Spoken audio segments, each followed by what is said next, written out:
Ref app. The Ref Sports Radio Network. Live from the Buffalo Wild Wings studios, it's time to get locked into the best Sooner recruiting and football news with Parker Thune and Grayson Singleton. You better lock it up. No, you lock it up. You lock it up. Lock it up. Hit the guys up on the Riverwind Casino call-in line at 405-329-9000 or text the show at 405-651-3439. Do it! Just do it! Now, with Locked In, here's Parker Thune and Grayson Singleton. Man, you know what sounds great right now, Grayson? Tell me. A brat. I could go for a brat right about now. Okay, I'm indifferent when it comes to brats. Really? Yeah. You're not a brat guy? It's not my favorite. I tell you, man, there needs to be. I don't understand why there is no restaurant where I can't just like swing through a drive-thru and get a brat. Brats are electric. They're not bad. They're just not my preferred snack to have. Okay, so when you're grilling out at the 4th of July, what are you eating? I'm more of a burger guy. Really? I'm not going to lie. Even though like tailgate burgers are never really that good? Well, see, we will, and I say we, this is either my family or me and my girlfriend did this last year. We'll go like buy our own like ground beef and make them into burgers and whatnot. That's the way to do it. Yeah. That's the good stuff. Yeah, so we do it completely how we want to do it. So, yes, I'm more of a burger guy than a hot dog guy. That's fair. I don't like, well, I shouldn't say I don't like all hot dogs. Generally, I'm not much of a hot dog guy. A brat, though? If you put a brat in front of me, I will devour that thing. I love me a brat. And wintertime, come on. Wintertime is brat season. Yeah. It's chili season. Yeah, you can eat brats in the summer on the grill, but to me, they always hit a little bit different when it's cold outside. Now you got me with the chili. Chili? I'm a big chili guy. Frito pie, man. Frito chili pie. Mm-hmm. That's the good stuff. Yes, sir. There you go. There's your random Wednesday thought before we talk some sports here on Locked In. The show brought to you by Dorsey Jones, GMC in El Reno. Dorsey Jones, family-owned and operated, offers outstanding service, including half-price oil changes on Saturdays. And, of course, you head out there, you'll be able to find yourself a new GMC, which offers some of the most reliable trucks and SUVs on the road today. So if you're in the market for a new vehicle, no better place to head than Dorsey Jones. You want to hit us on the text line of 405-651-3439. Please do so. The text line is always open. Outlaw Devil says, drive-through? Parker, you're lazy. Not that I'm lazy, Outlaw Devil. It's just, sometimes you're running on a condensed timeline, and you just got to grab something quick. I will say my wife hates drive-thrus. She's terrified of drive-thrus. Why? I really don't know. It's an irrational fear.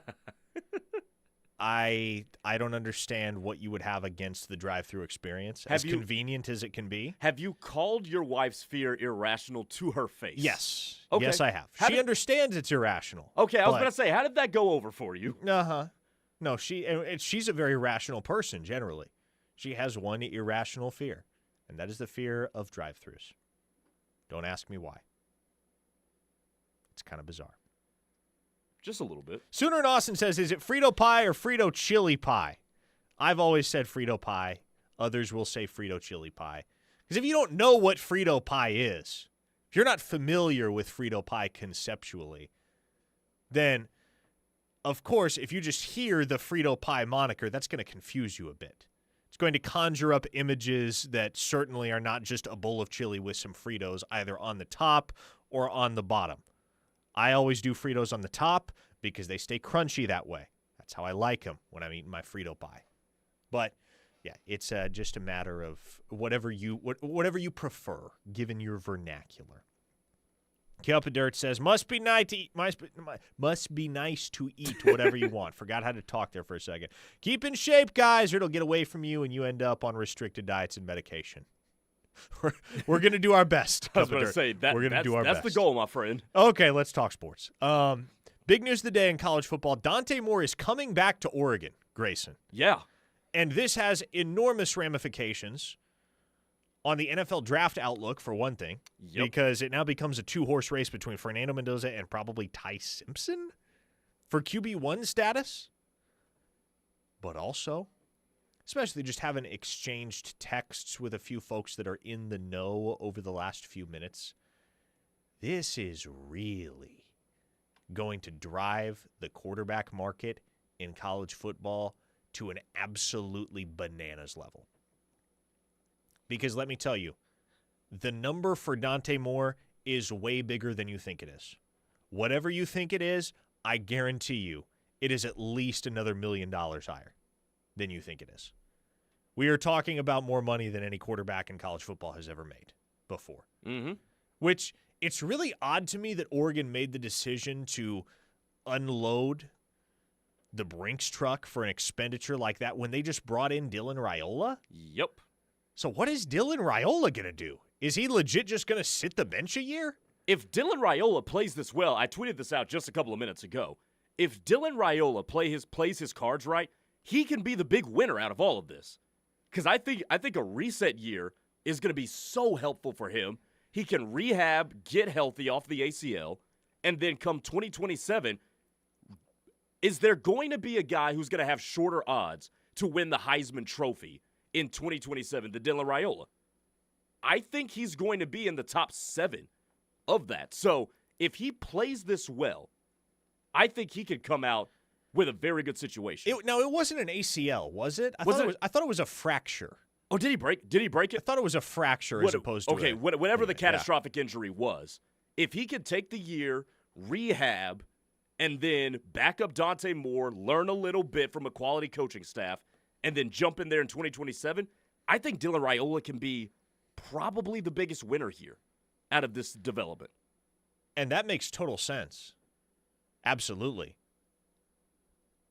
But Dylan Raiola's never sat the bench in his life. No. Is he going to be okay with that? Are the folks in his camp going to be okay with that? Are they going to be content just to be a backup for an entire season when a large part of the reason he went to Nebraska in the first place was because he was going to start there as a true freshman and he didn't want to sit? Yeah. Fascinating dynamics at play here. And whatever the price is for Dylan Raiola, I don't know the exact number there, but it's certainly 7 figures. So absolutely. So you're rostering 2 quarterbacks in 2026 up in Eugene that carry 7-figure salary numbers. And I guess that's kind of the luxury you're afforded when pretty much your entire operation is backed by Phil Knight, who's one of the richest men in North America. But I'm very curious to see what the trickle-down effect looks like on the rest of college football because this is, again, with Dante Moore, a market resetting type of deal. And don't leap over the fact that somebody offered Ty Simpson $6 million as well. Mm-hmm. So that he was goes very into this as well. Candid about all of that yesterday with Chris Lowe of On3. Yes. Very candid about all that was going on behind the scenes. And it really kind of peeled back the curtain for a lot of folks for the very first time to see what goes on via the back channels, even with a player who's not in the transfer portal, because Ty Simpson was not. And yet he freely acknowledged in the interview that he granted to Chris Lowe of On3 that, hey, Ole Miss was calling my agent, offering huge money. Miami was calling my agent, offering huge money. I guess LSU at one point was inquiring about Ty Simpson. Or no, it was Tennessee. It was Tennessee that was the other school. Tennessee, Ole Miss, Miami were the 3 schools that were referenced specifically by Simpson as schools that were in touch with his agent, trying to lure him into the portal with promises of enormous sums of money. And this is the game, folks. This is what college football is today. Every single player on every single roster is for sale at any given time. And for Oklahoma, I think the most important storyline to monitor moving forward, especially for those that are more oriented towards the financial aspect of roster construction and those that are curious about what it takes to build a winner in college football these days when you have a pot of money that might be anywhere from like $20 to $40 million at the P4 level, and you have to allocate all of that amongst the 85 to 105 scholarship guys in your building and build a championship roster. I think the really interesting thing to track here in the coming years at Oklahoma is going to be how quickly Bo Bentley develops. Yeah. And how quickly he is ready to take the reins as the starter. Because right now, Grayson, as we project a year ahead, Oklahoma is not currently in the market for a portal quarterback to sit behind John Mateer. You have 4 scholarship quarterbacks on the roster: Mateer, Whit Neubauer, Jet New, Bo Bentley. It does not take a Rhodes Scholar to see and to know that Bo Bentley has by far the highest ceiling and highest expectations on his shoulders out of any of those 3 guys that are currently sitting behind John Mateer. And if he is not ready to take the reins in 2027, Oklahoma is going to be paying a pretty penny. Yes. To bring in a half-decent quarterback. Yes. Via the portal market. And Oklahoma is not Broklahoma. Like, that nonsense has to stop. But Oklahoma is not backed by Phil Knight, Cody Campbell, Mark Cuban, and so on and so forth. And it doesn't have the Miami money either. So if Oklahoma is going to have to delve into the $3.5 to $4 million range to get a decent quarterback, a capable quarterback, that'll be interesting to see how they manage all the financial constructions of the roster, because that's not a place you totally want to be in, but you're staring down the barrel of that reality if Bo Bentley doesn't get up to speed as quickly as he might have to. Blake from Owasso on the text line wants to know, what is the point of high school recruiting in the NIL era? LOL. Well, Blake, the point is what we're talking about right now with Bo Bentley. Yes. Or, for instance, what we saw in 2025 from a guy like Taylor Wine or a guy like Cortland Guillory. You are banking on development because every so often, hopefully multiple times, season over season, you're going to get a $1 million type of year from a guy who's only costing you, say, $100,000. Oklahoma's paying Taylor Wine a lot more in 2026 than they were in 2025 because of what he did on the field in 2025. But for what Taylor Wine did in 2025, he drastically outperformed what Oklahoma had to pay for when he inked his contract prior to the 2025 season. Oklahoma was paying for a spot starter, a rotational contributor at defensive end. They got a second-team All-SEC guy in Taylor Wine. So that's the appeal of high school recruiting. It's always cheaper to develop your own talent than it is to go buy that talent in the portal. 100%. I mean, the same goes in the NFL. Same goes, literally everywhere. The NBA is structured a little bit differently. But it's going to be that way, just like the NFL's, that it's going to be easier for you and cheaper for you, more cost-effective, if you – I'll put it this way. Since we talked about Jordan Seaton yesterday, Oklahoma is going to be able to save money because they recruited Michael Fasusi, developed him, and now you're going to have a comparable left tackle to Seaton, I believe, for a hell of a lot cheaper than if you had a glaring weakness at left tackle and had to go get a guy the caliber of Jordan Seaton. That's what you're looking at. Obtaining premium talent via the transfer portal oftentimes costs gobs of money. And hey, every now and again, you find a bargain in the portal. That happens too, just as it does when you're developing out of the high school ranks. Every so often, you will find a guy in the portal. I think a guy like Keontez Lewis would be a good example of this.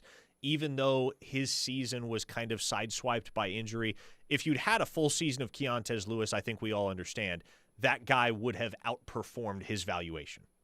That guy would have done more than the expectations that would have been placed upon him when Oklahoma signed him to that contract prior to the 2025 season. So you have to be real intentional, real careful, real precise with your portal evaluations, just like you do out of high school. But it's not terribly sustainable to just go buy big-time talent year over year over year unless you have limitless money like Texas Tech or Oregon and you can just do whatever you want with it, because donor fatigue will set in And if you're not winning national championships, it'll set in very quickly. Here's an interesting text, even though I think the answer is going to be obvious here. This is from the YouTube chat, by the way. Jesse. So I know the rumor was Mateer was thinking about the NFL draft because it was so light at quarterback. Any concern with a last-minute entry now that the draft has gotten even lighter at that position? There is no concern from the Oklahoma side right there. I mean, it would be befuddling and blindsiding to everyone in that building if anything changed with John Mateer right now. He has been very actively involved in helping Oklahoma recruit in the portal. He was on the phone with Parker Livingston the day that kid got in the transfer portal, trying to get him to OU. So John Mateer is strapped down, ready to come back for Oklahoma in 2026. I don't think the Dante Moore news alters that. And by the way, I think both quarterbacks are making the right decision. Dante Moore needs another year. He's only started 20 games in college. He needs another year. John Mateer needs another year. The argument, by the way, could have been made that Ty Simpson could have benefited from another year too. No doubt. But can't fault him for making that decision either, because when you look at the quarterback class and how light it is, he's probably the second best quarterback in the class. He's no worse than QB3. He may be QB1. Right now, I'd peg him as QB2. Agreed. He is no doubt a top 3 quarterback on NFL draft boards heading into the draft in April. 405-651-3439 is the text line. Much more ahead here on Locked In as we continue to talk OU football, recruiting, the portal, the budget, and all that is under the sun here in the OU football realm. Keep it here on The Ref. The home of Sooner fans. We'll be back. This is the Ref Sports Radio Network. Good times are calling your way at the Showplace Theater with acts like Eli Young Band, February 6th. Matt Matthews, February 14th. I was pretending to smoke a cigarette with a Cheeto, and I would share it with my friends. Dylan Gossett, February 20th. And Christopher Cross, February 28th. Riverwind is OKC's favorite casino experience. Children's Health Foundation has improved the lives of Oklahoma children with research, education, and care. For more than 40 years, Children's Health Foundation has raised over $155 million towards 18 pediatric initiatives, including cancer and heart programs. 75% of Oklahoma pediatricians are supported by Children's Health Foundation, and every cent raised stays in the state of Oklahoma. Change kids' health, change the future. Learn more at chfkids.com.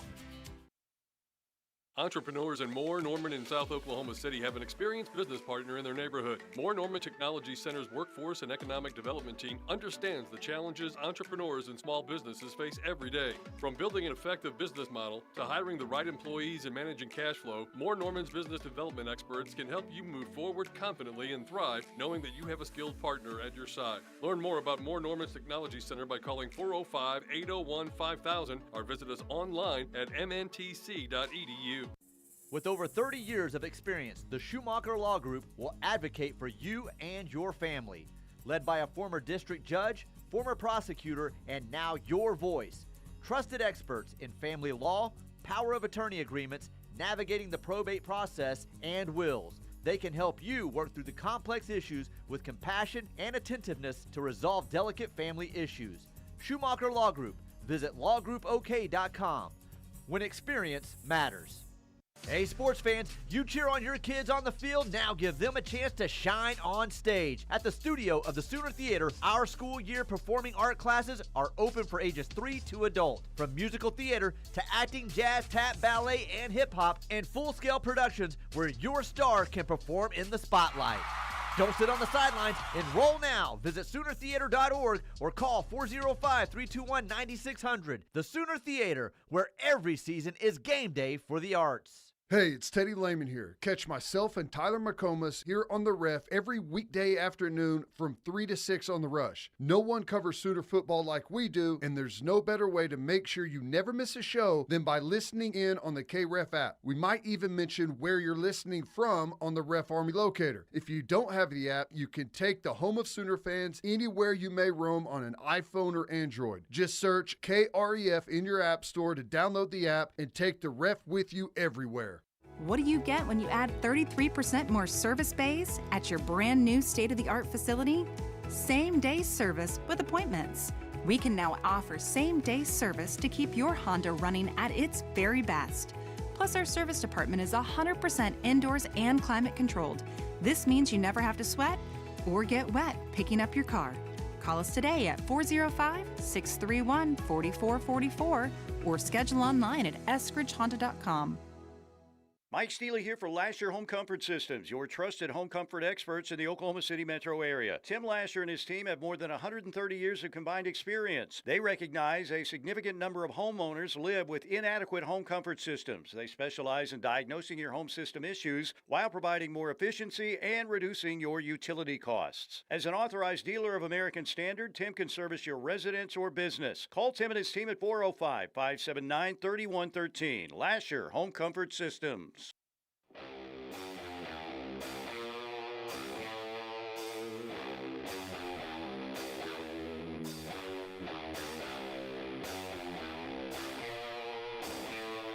Rolling along here on a Wednesday. Parker Thune, Grayson, Singleton. This is The Ref. The home of Sooner fans, you're listening to Locked In. On the text line, 405-651-3439 if you want to chime in, make your voice heard, as so many have done already throughout the show. We do our best to interact with as many of you as possible throughout the program and make sure we are answering all of your questions. Kyle from Shawnee hit us up with a very topical question. What's the percentage that Kip Lewis comes back? Are you guys concerned with the lack of depth at the defensive tackles position? I think we need a couple of more bodies there. So two unrelated questions there, or tangentially related, from Kyle and Shawnee. But today is stay or go day, as we've discussed, Grayson. We're going to know after today who's leaving for the NFL draft and who's not. The expectation in and around the Switzer Center, though, is that Kip Lewis will be back in 2026, which is great news. Him and Isaiah Satania were guys that you weren't really terribly sure about when the season ended, and I do have it on good authority that Kip was leaning towards making the jump to the draft after the 2025 campaign concluded. But a lot of intentional conversations, not only with the coaching staff, but with the front office about where he would project as a draft pick in 2026 and what he could stand to gain from another year at Oklahoma. In addition, I think, to just the theme of unfinished business for a guy like Kip and that team that Oklahoma put out there on the field in 2025, a team that demonstrated such resilience, such potential, and ultimately couldn't quite get over the hump, lost in the first round of the CFP to Alabama.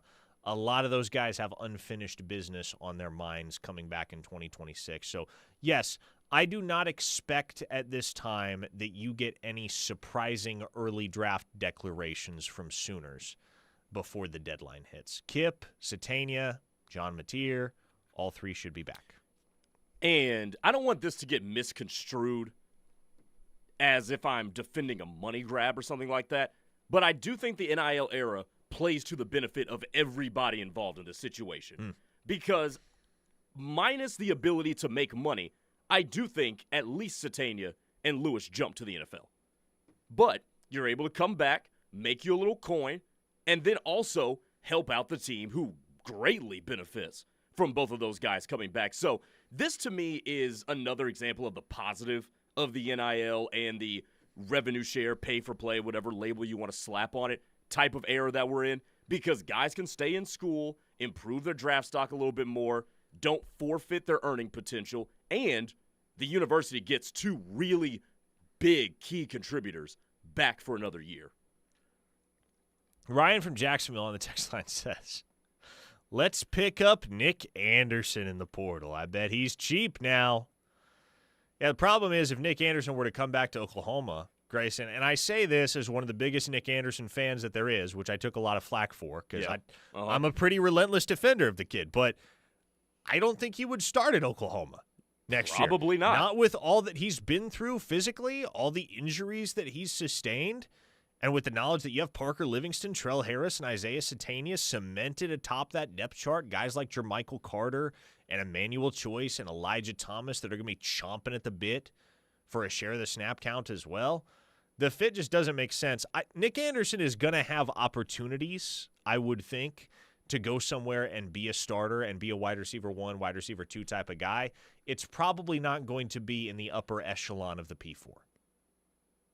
I think it's fair to conclude that after his lone season at LSU, his time, I should say his leeway to be a guy like that at one of the higher end programs in the Power 4 level has probably run out. His margin, his window has come and passed in that regard. So, I don't think it's passed completely though. Because at Oklahoma, when he was healthy, he was a really good player. He was, no doubt. So I do think that he's going to have to go to the lower levels of the P4. I agree with you there. But I think if he dominates at that level, I think there's a road where he gets back up to where he was. I don't think it's closed permanently. The question would be, is he going to have time? Oh, that's true. He has, as it stands, 2 years of eligibility left.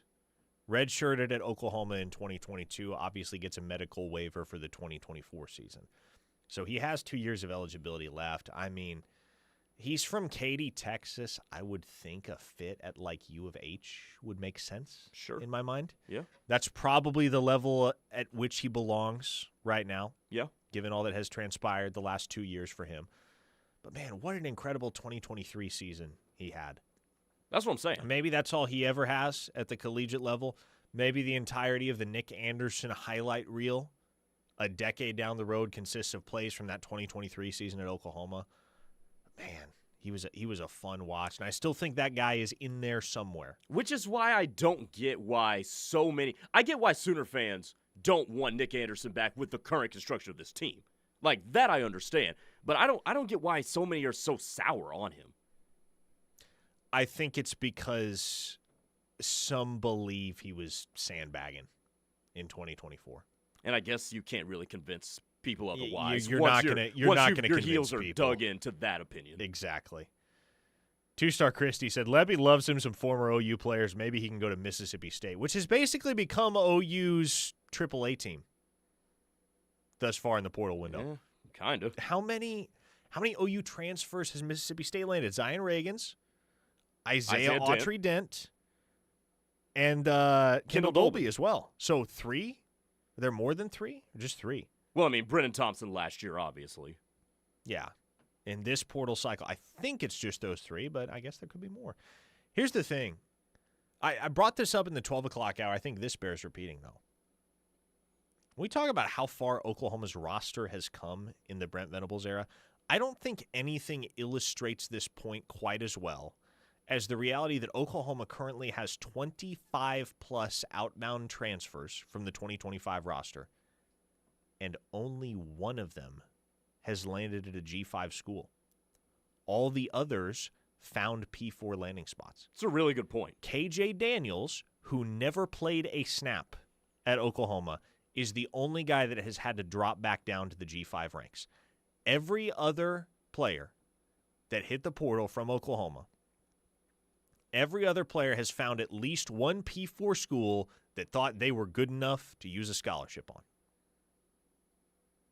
And a lot of them are going to contribute, too, at the P4 level. Like, Dolby's going to contribute. Yep. Dent, we'll see what their offensive line room looks like. Reagans should have a role. Devon Jordan's going to have a role at Baylor. I mean, Samuel Masigo could be a 100-tackle guy out at UCLA. Masigo is going to have a role. Marcus Strong is going to have a role at Clemson.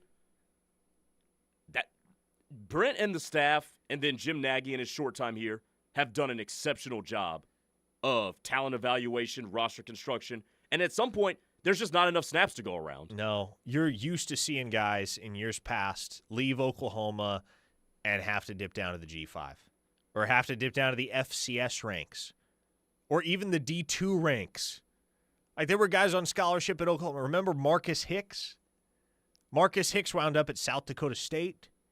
Remember Eric McCarty, who still is one of the most dominant high school football players I've ever watched. He got a raw deal with all the injuries, but he had to jump to Emporia State in Kansas at the D2 level. These are the landing spots that we're accustomed to seeing. Blake Smith to Texas State. But here we are in January of 2026, and all of these guys that were just depth pieces, backups for the most part. There were a few, like Omasigo, for instance, and like Strong, that played a role for OU in 2025. But a lot of these guys were riding pine more than they were playing for Oklahoma in 2025, and they're still finding P4 schools to extend scholarship offers to them in the portal. No, it's really impressive. Okie Tulsa asks, why do all the big schools keep their players? As if Oklahoma doesn't? Yeah, I'm confused by that, Okie Tulsa. Is that what you're saying, that Oklahoma lost its players? Because the guys that Oklahoma wanted to keep, by and large, are still on the Oklahoma roster. And you see a similar phenomenon at most all the big schools. Yeah. The second and third team guys whose paths to playing time are blocked in this day and age, they're transferring. They're not sticking around. A lot of them, especially if the program isn't prioritizing retaining them with NIL deals that are at or above market value, they're bouncing. They're bouncing. No question about it. A lot of the transfer portal, Parker, real quick. I know there's your big name guys that enter the portal, but I'd say 85% of the portal is people just on a circle, on a carousel, exchanging each other's second and third teamers. Mm-hmm. Pretty much. That's a great way of thinking about it. There's a lot of, it's one crazy cycle where a lot of the P4 schools are just swapping hands with one another. You'll have your Sam Levitts and your Brendan Sorsbys, your Justice Haynes, Cam Coleman, whatnot. But by and large, what I think we fail to realize is that most of this portal thing is just a bunch of backups bouncing around to different schools. The Waffler on the text line says, the Starkville Sooners can have Nick Anderson. That potato chip will be hurt before the season starts. And if he isn't, he'll act like he is. Is Nick Anderson becoming the college football version of Anthony Davis? Oh man, I have never before seen or heard of a football player being characterized as a potato chip, but that's pretty funny, Waffler. Pretty humorous. Well done there. Sean says Ohio State has 28 players in the portal. Ohio State is a big school. Yeah, exactly. Again, guys that can't play at one spot are trying to go somewhere where they can. And some of them can and some of them can't. Some of them will go be a backup somewhere else. And this is the part that I think long-term there are going to be some unfortunate ramifications of. Is there will be guys, TJ Finley is the quintessential example because he just committed to his 7th different school yesterday. But there are so many other examples of guys that have played for 3 or 4 schools over the course of their time at the collegiate level. And when it's all said and done, 10, 20 years down the road, they're not going to have a true home to come back to. They're not going to have a legit alma mater to come back here to. They may have a school that they earned their degree from, but some of them will not even have earned a degree because of all the academic ramifications of transferring. And some of them, the school that they earned their degree from, they will have only been there for a year or even a semester. And so when you're 40, you want to be able to go back to, take part in homecoming festivities at the school at which you spent your college years. There's not really going to be one of those schools to which you have that traditional bond of loyalty and adoration. There will be 3 or 4 schools that you had a cup of coffee at. Yeah. Bomani Jones talks about this on his podcast all the time. Jaron Kanik is one of the guys that did this right. If you stay and you ingratiate yourself and you allow roots to settle at a particular school, you're always going to be taken care of given people liking you. Jaron Kanik could be able to, he could find a dude, if this is the way he wants to go, I don't know what his path for his life is, but if he wanted to, he could find a car detailer here and sell cars in Norman for the rest of his life and do so uber successfully or something like that because he has a grounded foundation in the city of Norman. If you do it right and you actually can say to yourself, I don't know if I'm actually going to go to the NFL, let me stay in this certain spot and build a life here, you can be incredibly successful outside of football if you get the community to back you for multiple years on end. You know who's talked about this extensively? Ty Simpson did it yesterday. Yeah. When talking about why he chose not to hit the transfer portal after 4 seasons at Alabama and instead to just enter the NFL draft is because He just wanted to cement his celebrity status in Tuscaloosa. Never wanted to be a guy that wore another uniform. Another dude that has talked about this extensively in the past, and I'm hesitant to tout him as a phenomenal example of this, but Quinn Ewers. Quinn Ewers was a guy that had offers to go play the 2025 season at a school other than the University of Texas. Miami was coming after him heavily with a big old bag of money. And he was just content with his legacy as a Longhorn, didn't want to jeopardize that. Now, he started out his career at Ohio State, which kind of undermines the whole narrative there. But he did spend 3 years there as Texas's starter and really built his reputation, built his brand, and obviously earned a degree from the University of Texas. And so, yeah, I think a guy like Jaron Kanak is a phenomenal example when you're talking about that dynamic, because most of these guys are not going to have a long-term future in the NFL. And they're going to have to work regular jobs like all the rest of us by the time they're 30 years old. But you're going to have a community that welcomes you with open arms, or are you going to have to join the ranks of the job hunters, which today in our country, it's a tough scene. It's a tough scene in that regard. 405-651-3439. Let's hit another break. When we come back, we got one more segment to go to wrap up some final portal nuggets. We'll talk some recruiting as well, field more of your questions, of course, on the text line. Keep it here on the Ref. The home of Sooner fans, we shall return. Locked In is brought to you every day by Dorsey Jones GMC in El Reno. Dorsey Jones GMC is family-owned and operated with a knowledgeable, low-pressure sales staff here to help you through the buying process and half-price oil changes on Saturdays. Visit dorsey-jonesgmc.com for more information. Fowler Automotive is proud to be a part of your community, where our passion and values lie far beyond the showroom. We believe that families, sports, art, and culture are at the heart of every thriving community, and it's important to us that we help build the communities that our dealerships call home. Stop by any of our 6 Oklahoma dealerships to see the Fowler standard hard at work. We pride ourselves on being friendly, helpful, honest, and fair. This is what drives us every day. Fowler Automotive, a proud partner of OU Athletics. Flu season is here, and getting sick was never in your game plan. When you're sidelined by illness, don't wait on a doctor's appointment and don't waste a trip to the ER. Get back in the lineup fast with same-day care from Norman Regional. With urgent care and walk-in clinics across Moore and Norman, they're always ready to make the right call. Already a Norman Regional patient? They've got your records on hand to draft up the winning play right when you need it. Find the clinic nearest to you at normanregional.com or dial 405-515-5000. Norman Regional Urgent Care and walk-in clinics, open when you need it. For 3 generations, the John M. Ireland & Son Funeral Home and Chapel in Morris continued to serve the community by giving back to local schools, charitable organizations, and first responders. We provide pre-planning for funerals and cremation services at the most reasonable prices. We are proud to be a family-owned and operated funeral home. Award-winning funeral home year after year, our family believes in serving the people of our community. I'm John Ireland. And I'm Solon Daniels. You've got our word on it. A happy place comes in many colors. One that leaves you feeling refreshed. Something that gets you all fired up. Or gives you the space to chill.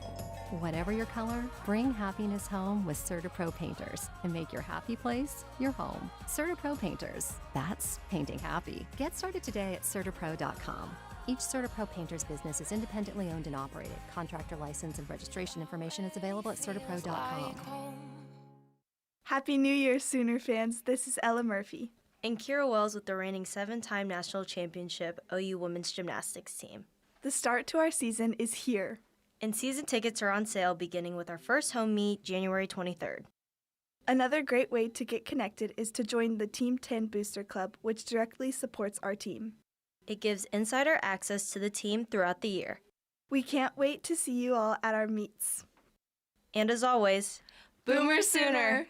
Oklahoma, Joseph Dabrowski, General Manager at Seth Wadley Chevy GMC in Pauls Valley. We know times can get stressful, and Seth Wadley Chevy GMC in Pauls Valley is here to make it count. That's why we're giving more money for your trade and giving way more than market value. Whether you need a Chevy or GMC, a heavy-duty, van, crew cab, cabin chassis, or any fleet vehicle. We have millions in inventory for you to choose from in all sizes and all trims. And with some of the biggest discounts and the lowest interest rates, That's something only an all-American brand from an Oklahoma-owned dealership can do. oh, and if you have any challenges, just ask for me, Joseph Dabrowski, General Manager, to help your visit be one of the best you'll have anywhere. And you'll keep getting savings with Seth spending over $24 million and counting on a promise. Tell them, Seth. That's my promise of oil changes and engines for life on new or used gas or diesel at no additional cost to you. So get to the store with more at Seth Wiley Chevy GMC I-35 exit 72 in Pauls Valley or click SethWileyChevy.com. Around the world, Children International and friends like you are giving children in poverty a chance to thrive by helping ensure access to healthcare, nutrition, and educational opportunities and support on their path to employment. Because every child deserves a chance to realize their full potential. Learn more about Children International by going to children.org today.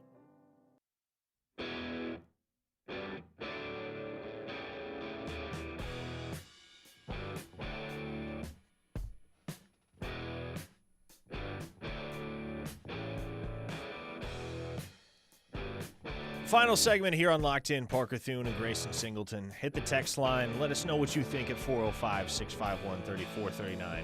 Rewinding to our conversation from last segment, Smokey Sooner said, Teddy is a great example of what y'all are talking about as well. As far as a guy that had a community to come back to when his playing days were over. And look, Teddy was no scrub. Teddy played in the NFL for, 7 years? So, frankly, he made it a lot farther as an athlete than a lot of these guys nowadays are ever going to make it. A lot of these guys won't ever crack an NFL 53-man roster, let alone a practice squad. And if they've been at 3 or 4 different schools, they're not really going to have a home to come back to when their football playing days are over. That makes it a little bit tougher. It's almost as if you have to do something spectacular, right? Like, for instance, what Trinidad Chambliss is doing. Oh, sure. I mean, he's been at Ole Miss 1 year, but he will always be a legend at Ole Miss. If they win a national championship, Carson Beck could fall into, even though that's Miami, that's not a small town. But if you're going to be there 1 year, you got to do something uber spectacular. But, I mean, Teddy's an excellent example, man. Mm-hmm. Comes back, get him a little bit of media training, get him some experience on the radio, and outstanding because you got roots in that community. Wanted to get around to this because obviously we've been talking draft a little bit today with the expectation that there are going to be some big draft announcements throughout the day. None as it pertains to Oklahoma. We have the expectation that Kip Lewis and Isaiah Satania and John Mateer are all going to return for the Sooners in 2026. But starting to search through mock drafts, mostly because of my Dynasty Fantasy Football leagues. And the drafts and the drafts that are going to happen in August. Yep. But, just starting to get a sense of what the experts are thinking as to where these guys are going to fall on draft boards. And quarterback, we talked about it's going to be an interesting one beyond Fernando Mendoza and Ty Simpson. Like, is Trinidad Chambliss QB3? Who else is in that conversation as QB3? But one thing that jumped out at me when I was scrolling through the CBS Sports mock draft, which is typically a pretty reliable one. Want to take a guess at where R. Mason Thomas sits on their board? Let's go 45 to 60 range. 27. Hey, yo. Back end of the first round. They have him mocked to the San Francisco 49ers. Who need pass rushing help. Yes. And I've checked out various mock drafts today, and all of them, virtually without exception, have R. Mason Thomas going in the top 50. And so is there a chance he sneaks into the first round? Absolutely there is. I think as with so many guys, it's going to depend on how he tests and the performance that he turns in at the NFL Combine and Pro Day. Let me ask you this. Okay. Because this has not been talked about or really hardly noticed because the Las Vegas Raiders are terrible. But one guy that has carved out quite a niche for himself with the Las Vegas Raiders is a guy that was at OU for 2 years and did next to nothing. Was a very minimal contributor, but wound up getting his name called in the 7th round of the draft because he tested exceptionally well, and that's Jonah Laulu. Jonah Laulu, who started out his college career at Hawaii from 18 to 21, then was at OU for 2 seasons in 22 and 23. And he's become one of the better players that the Las Vegas Raiders have on that roster, which is obviously not a terribly great roster. But the same can be said for Jalen Redmond. Man, he took the long road, went undrafted, had to work his way onto a practice squad, and then a 53-man, and then into the starting lineup, and he's become a cornerstone guy for the Minnesota Vikings. So my question to you is this. If you think there's a guy that tests well enough at either Pro Day or the Combine that the NFL draft community starts to come around to the idea of them being a long-term NFL roster type of guy, somebody that can occupy a 53-man roster, somebody that can carve out a role for themselves in the NFL for years to come. Who do you think that guy is? Robert Spears-Jennings. A little bit of a down year this year. Had some tackling issues at points, coverage issues at points. But he's got really good NFL size at safety. I think he's got a lot of really good traits. He's played a lot of football. He's played a lot of football at leadership positions, mature guy, program guy. I think he can resurrect some of the stock he may have lost. And I looked at Pro Football Focus's safety list. He's in like the low teens, like 19, around that area. I was looking at that last week. So he has a chance to resurrect some stock there if he tests really well. So that's where I would go. I love Robert Spears-Jennings. As a player, as a person, he's amazing. He's an amazing athlete, amazing dude, well-respected here in the community, and an example of a guy that certainly will have a community to come back to whenever his playing days are over because, he was ride or die for Oklahoma for 4 years here. But I think many tend to forget just how supreme of an athletic specimen he is. When he was a senior in high school, he won the fastest man competition at the Under Armour All-American game down in Orlando. Ran like a 4.42 on the lasers. Faster than everybody at 6'2", 210. So he has traits, and he has speed, he has athleticism that will certainly enable him to soar up draft boards just based on testing. And I said before the season, I don't know if there's a player that has a higher draft ceiling than Robert Spears-Jennings. Now, obviously, R. Mason Thomas is going to be first off the board among the Sooner contingent because he produced this year, and, well, Robert Spears-Jennings did not, at least not to that extent. But I think that's a top 100 dude. I think that's a dude that should be off the board sometime in the 3rd round. RSJ? RSJ. Really? Yeah. Even as a safety below number 10 or 12. I think that's a guy that's going to test well enough that by the time draft day rolls around, All right. he's a top 100 pick. Okay. But the other guy that I would throw into the mix as somebody that I think gets forgotten for just how supreme of an athlete he is because of the modest production over the last couple of years at Oklahoma is Deion Burks. There was a time. Yeah. There was a time Deion Burks was getting first-round buzz from the NFL scouts. After his 3-year career at Purdue, heading into year 1 at Oklahoma in 2024, the narrative from the NFL community was if Deion Burks produces this year, he will be a first-round pick. Now, and guys, we're not making this up. This is real stuff. Yeah, that was actually happening. Yes. That was real. Like, you can go back and you can find mock drafts from the year of our Lord 2024. Early mock drafts where people are putting Deion Burks in the back end of the first round. And obviously injuries befell him. He did not produce to the level that anyone hoped or expected he would at Oklahoma. But if you told me there's a world where Deion Burks has a 7 to 8 year career in the NFL as a rotational type, like I don't know that he's ever a starter.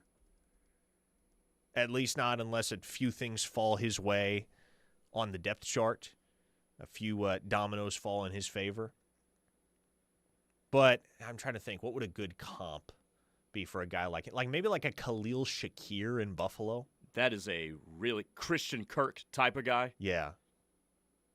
Khalil Shakir in Buffalo could be Deion Burks 5 years down the road. Yeah.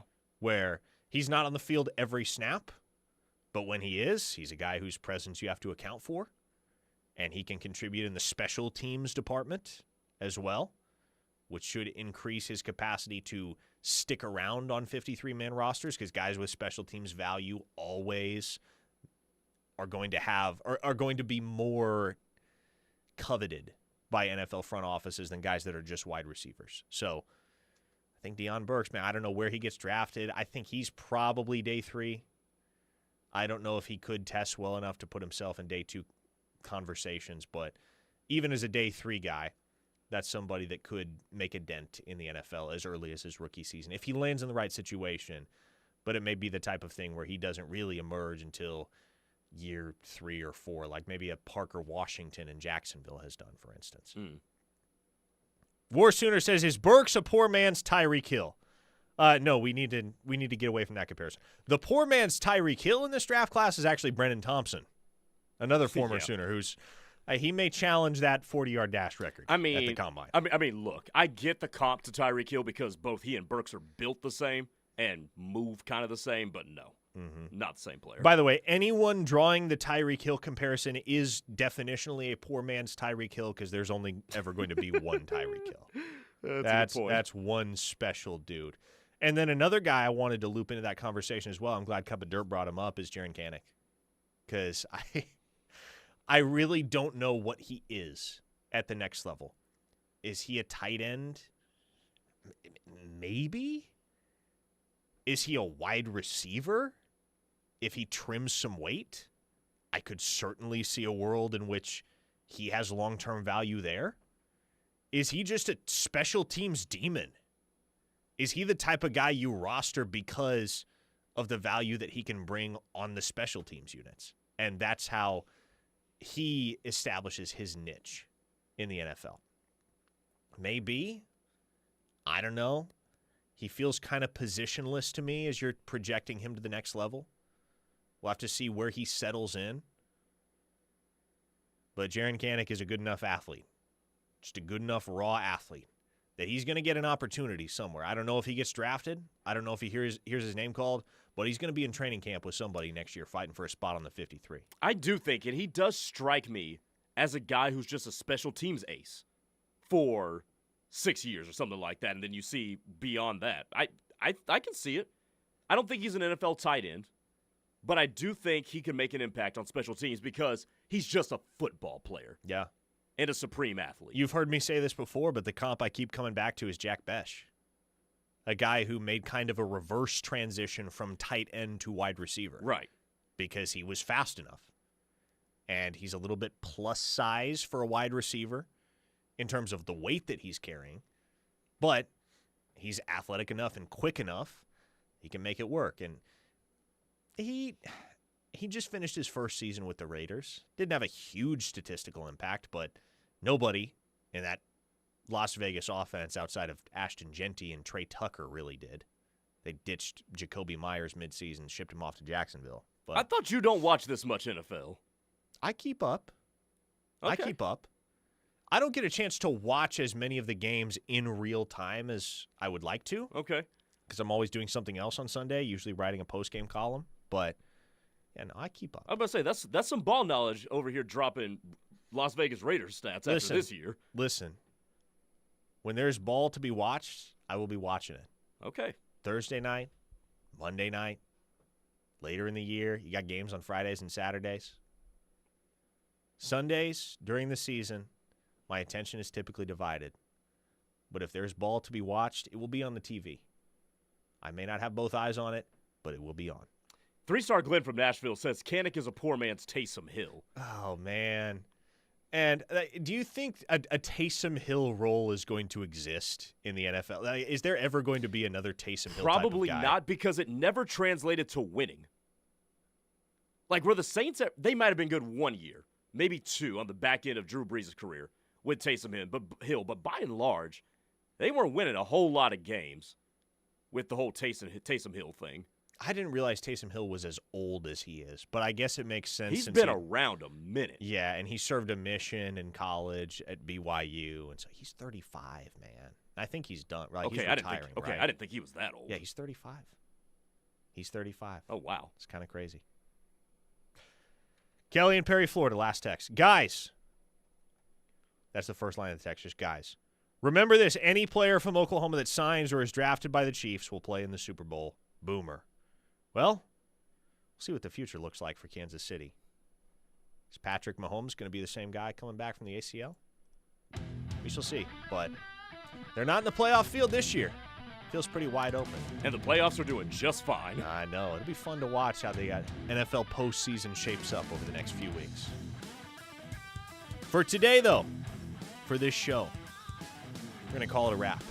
The Rush is on the other side. 3 more hours of OU Sports Talk is ahead. So, hey, don't go anywhere. Not unless you have to. But certainly come back with us tomorrow. Same time, same place. For Grayson Singleton, I am Parker Thune. Thanks for hanging.